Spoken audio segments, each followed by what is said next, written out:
السلام علیکم ورحمت الله وبرکاتو.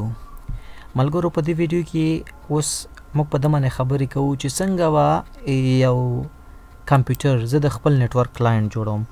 ګورئ که زه راشم ما خو ډومین تیار جوړ کړی نه، تاسو دا وګورئ سرور منیجر ته راځم، ما سره ډومین تیار شته. اوس باید کلاینټ کمپیوټر دا ډومین جوین کی.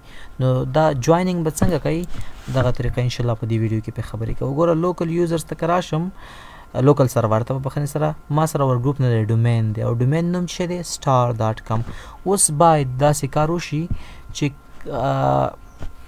زه به راشم څه به وکړم. ګوره خاص سرور منیجر ته بیا راشم. اوس باید اینډ یوزر چې کوم کمپیوټر دی هغه ته باید اینډ یوزر کې نه دی ملګرو، هغه ته به اډمنسټریټرز دي او هغه کم چې ماشینز دي د کلاینټ هغه باید دلته دی ډومین جوین کی.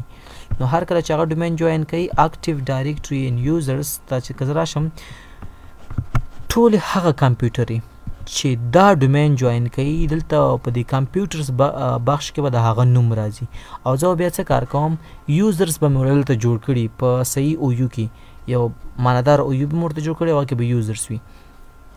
کله چې ګوره کلاینټس ته به ته نه وایي، خاص تا چې کوم امپلایرز دي اینډ یوزرز دي کارکوونکي هغه ته به ته نه وایي چې دا جوین کا، ځکه هغه نه خو بیا اکاونټس ستا د اډمنسټریټر کریډنشل غواړي، نو ته خو ورته هغه نشي ورکول چې تا ورته دا ورکړل بیا خو د نیټورک هېڅ مفهوم نشو.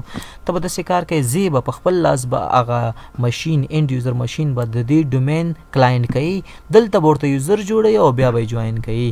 نو یوزر به خیر د انشاءالله بلې ویډیو کې موږ جوړ کوو، اوس به صرف جویننګ وکړو. نو دلته لا تر اوسه هېڅ هم نشته، بل په ډي ان ایس کې به هم د دې ریکارډ نه وي دا کوم کلاینټس چې اوس موږ دلته جوین کوو.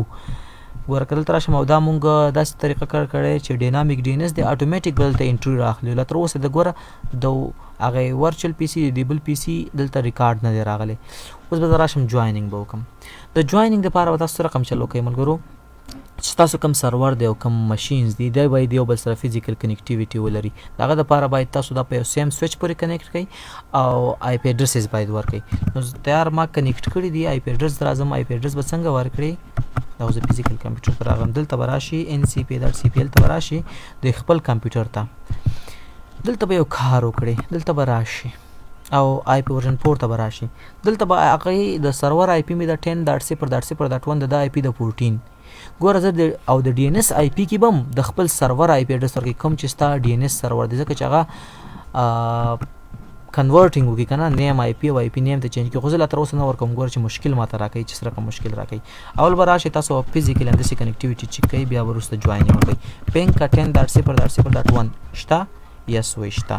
ورته ان اس لوک اف وګوره، ګوره تر اوسه د ډي ان ایس سرور نامعلوم دي، چې هر کله ډي ان ایس سرور نامعلوم وي تاسو بیا جویننګ نشئ کولی. ښه زه دلته راځم، رایټ کلیک کوم، پراپرټیز ته راځم، چینج سیټینګ ته راځم او دلته چینج ته راځم. تاسو ته ما ویل تر ټولو غوره خبره ده چې تاسو کله ټول اینډ یوزر ماشینز د خپل کمپیوټر کلاینټ جوړوئ هغې ته یو معنادار نوم ورکوئ. دا ډېر مهمه خبره ده. دې ځای کې هم تاسو راتلی شئ ستاسو د کمپیوټر چې کوم دی نیټ بایوس نوم راخلي. زه ورته یم ور ګروپ نه نور تېر شه، بس دی ډومین جوین که. کوم ډومین دی؟ star.com. ګوره دا به نه جوین کېږي ولې؟ ډي ان ایس نشته. ډي ان ایس دلته یو کار کوي چې هغه تاسو وایم پوه کړئ، تاسو نیټ بایوس نوم ورکوئ، په نیټ بایوس نوم به جوین کېږي. ګوره زما د سرور نیټ بایوس نوم چې شی سټار ورکوم جوینینګ کېږي، خو که کله د ډومین نوم ورکوم star.com بیا جوینینګ نه کېږي. دا ولې وزه درته وایم. د دې دپاره تاسو اول لږ راشئ که نه، ncp.cpl ته راشئ، دلته راشئ، پراپرټیز ته راشئ او آی پی ورژن 4 ته راشئ. ګورئ ملګرو تاسو دلته جوینینګ په کوم نوم کوئ؟ دلته چې کله راشئ دې ځای کې تاسو لیکئ star.com. نو star.com خو آی پی نه ده که نه، star.com خو نوم دی، نو دا نوم باید آی پی ته چینج شي. نو ګوره ته به هلته داسې کار وکړي، دې ته به راشي ورته به وایي 10.0.0.1 دا زما سرور دی که نه تیار پکې ډي ان ایس دی، چې هر کله تا ته یو نوم آی پي او آی پي نوم ته چینجولو نو ته به ده پسې ځې چې دا ریکارډ ته ور نه کړې که نه دا به نه جوین کېږي. چې کله دا ریکارډ زه ورکړم نو زه ورته وایم چې ورجانه کله تا ته چا یو نوم درکو او آی پي ته تبدیلولو نو دغې پسې ځه، نو اوس به دا جوینینګ کوی شي. زه ورته وایم star.com ته لاړ شه. ګوره اوس لاړ، هلته لاړ، دلته ولې تا چې کله star.com ورکړو تا ته یا د ډي ان ایس آی پي م ورکړی وه، ډي ان ایس آی پي پسې ورله دې صاحب پسې دې ول هغې نوم آی پي ته چینج کړو او کار یې وکړو. تا ته ما ځکه وویل چې ته به اینډ یوزر ته نه وایې چاله شابه زما ډومین جوین کړه، ته به ځې دا کمپیوټر به ته جوین کړې، ځکه دلته نه کریډنشل غواړي، د اډمنسټریټر کریډنشل غواړي، یوازې اډمنسټریټر یوزر کولی شي دا کار وکړي. ته به راشې او دلته ورته د اډمنسټریټیو کریډنشل ورکړي چې زه ځیم وروره وایي دا څوک دی چې دې هېواد ته راداخلېږي، دې ډومین ته راداخلېږي، نو ته به اډمنسټریټر ته وایي چې زه یم مشکل نشته زه یې داخلوم. نو د اډمنسټریټر یوزر پاسورډ به ورکړي، دا ماته وایي ویلکم ټو سټار ډاټ کام، د سټار ډاټ کام هېواد ته ښه راغلاست. دې پسې دا کمپیوټر لږ ریسټارټ غواړي، زه ورته یم صحیح ده ریسټارټ یې که مشکل نشته ریسټارټ ناو. د ریسټارټ کېدو سره به دا هغه کمپیوټر چې دی اټومیټیک جوینینګ وکړي. زه به راشم دلته به هم دا وینډوز 7 به هم جوین کړم، اول به راشم دلته به آی پی اډرس ورکړم، دواړه کمپیوټر جوین کوم صحیح ده، او هغه ته مې 14 آی پی اډرس ورکړی ده، دلته به 15 ورکړم چې دواړه جوین شي صحیح ده، دا به هم جوین کړم.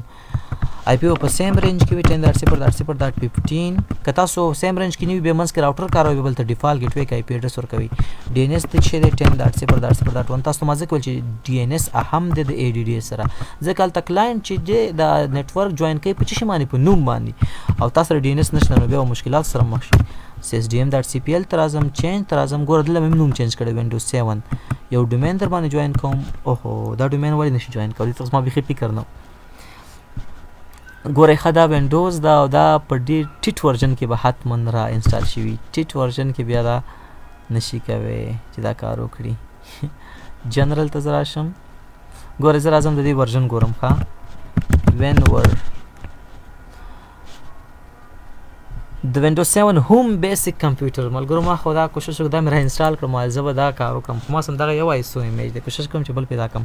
ګوره دا به تاسو یو ښه ټربل شوټینګ رالی، هر کله چې تاسو یو اپریټینګ سیسټم په هوم ګوره هوم بیسک یعنی دا په کوم ایډیشن کې دی، بیخي هوم کې ایډیشن کې دی، ایجوکیشنل هم نه دی، بیخي انټرپرایز او نو هوم ایډیشن ټیټ ایډیشن دی او په هغه کې ټولې ځانګړتیاوې نه وي. هوم ایډیشن څه معنی چې دا په هوم کې ماشومان کاروي، کور کې نه زده کوونکو لپاره دی، نو هغه نشي کوی چې تاسو څه وکړئ پرې یو نیټورک پې جوین کړئ. ما ویل زه به دې باندې نیټورک جوین کړم، خو بخښنې سره دا هوم ایډیشن دی.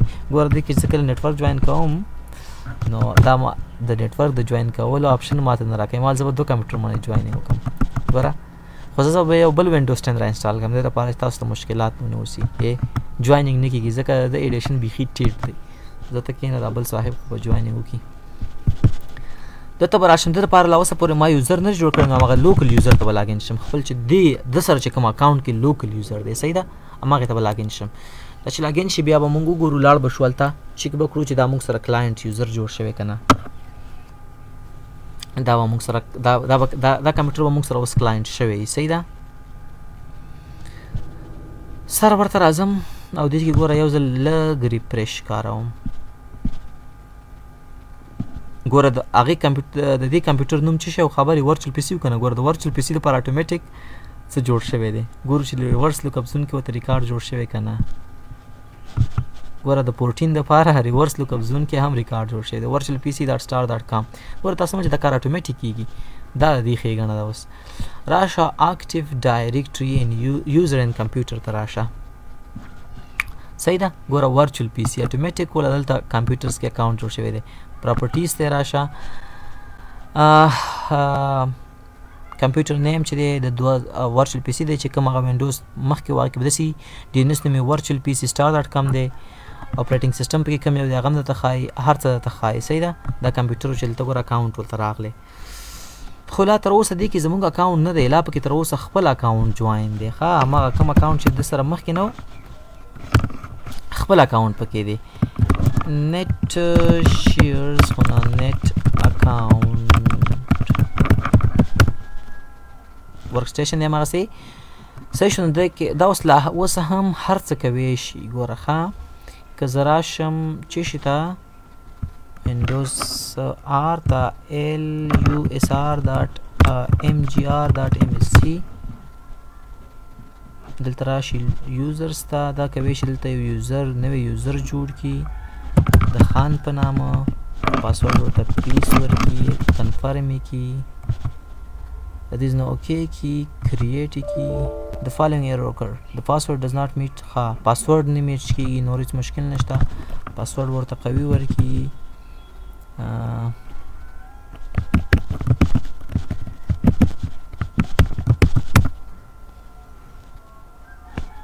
ګور اکاونټ کریټ شو، اکاونټ ته مثلا ورکړو خان، یعنی دا معنا چې دا کمپیوټر صحیح د ډومین جوین کو، خو د کې چې کوم یوزر دی خو لا لوکل دی، هغه هر څه کوي شي، ګوره یوزر کریټ کوي شي، ډیټ اینډ ټایم چینجوي شي.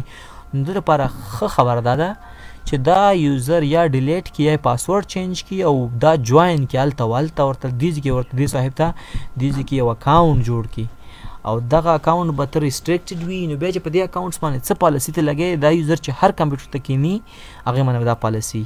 نو صرف جوائننگ مو وکړو، صحیح ده، لا مو جوائننگ کړئ، لا نور ډیره خبرې شته دلته مو لا اکاونټ نه جوړ کړی، ګوره لا اوس هغه خپل اکاونټ کاروي. نو راتلونکي ویډیو کې ول دلته اکاونټ جوړ کو او بیا به الته لاګین کو، نو بیا په هغه باندې موږ پالیسي نه لګو، نو بیا به موږ ته ډیر ګټور شي.